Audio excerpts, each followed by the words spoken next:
Justamente quienes incurren en la imprudencia de conducir sus vehículos bajo los efectos del alcohol refieren de manera justificada que solo ingirieron una lata de cerveza.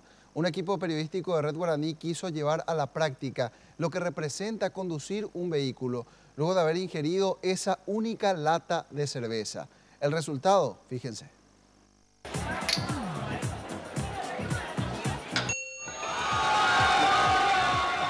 Consumir alcohol en forma recreativa en la mayoría de los casos no suele ser un problema, hasta que se mezcla con otras cosas como por ejemplo manejar un vehículo.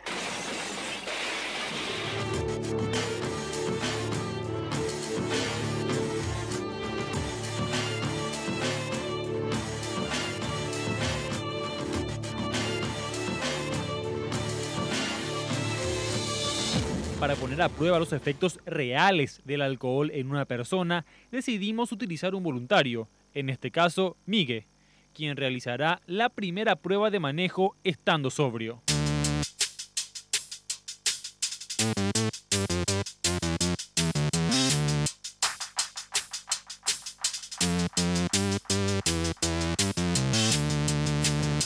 El famoso argumento de las personas que toman y conducen es que solo tomé una latita, que no me puede afectar demasiado y por ende suben a sus vehículos y manejan, produciendo en varias ocasiones accidentes. Vamos a hacer la prueba justamente con una lata y medir en el alcoholímetro cuánto esto significa para saber qué efectos puede causar en una persona.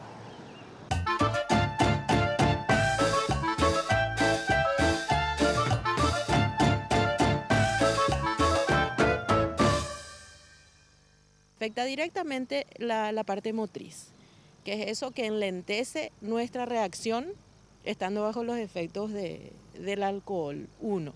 2, también tiene que ver con la visión.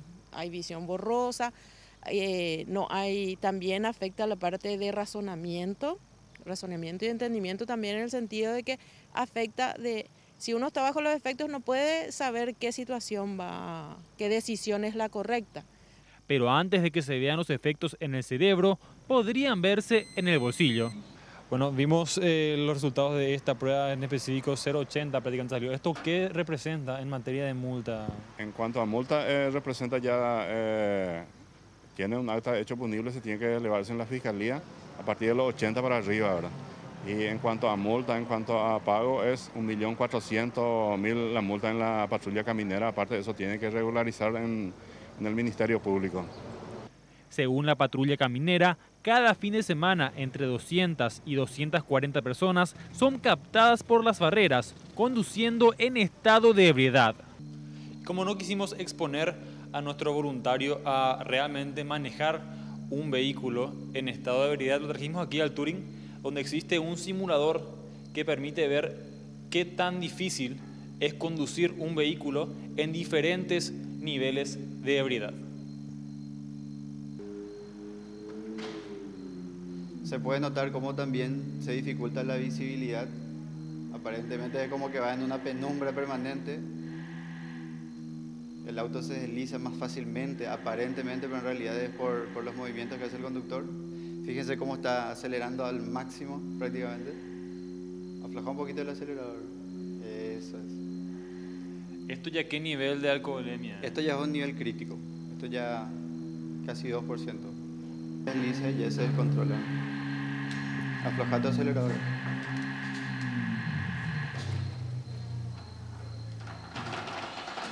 Bien. El alcohol retrasa nuestra reacción. Según especialistas, en un vehículo a gran velocidad, esto puede significar la diferencia entre la vida y la muerte. Para esta prueba sometimos a Miguel a un reactímetro para medir su velocidad a la hora de frenar. 12 veces que le hicieron la prueba de reacción para los frenos y al menos en 4 de estas 12 veces la prueba salió medio lento o muy lento. Asimismo, en este resultado observamos el promedio de Miguel, en esos puntos de reacción él se observa puntos muy lentos en cuanto a la reacción. En su peor promedio tenemos 0.59 segundos de tiempo de reacción. ¿Esto a cuánto más o menos se traduce en distancia?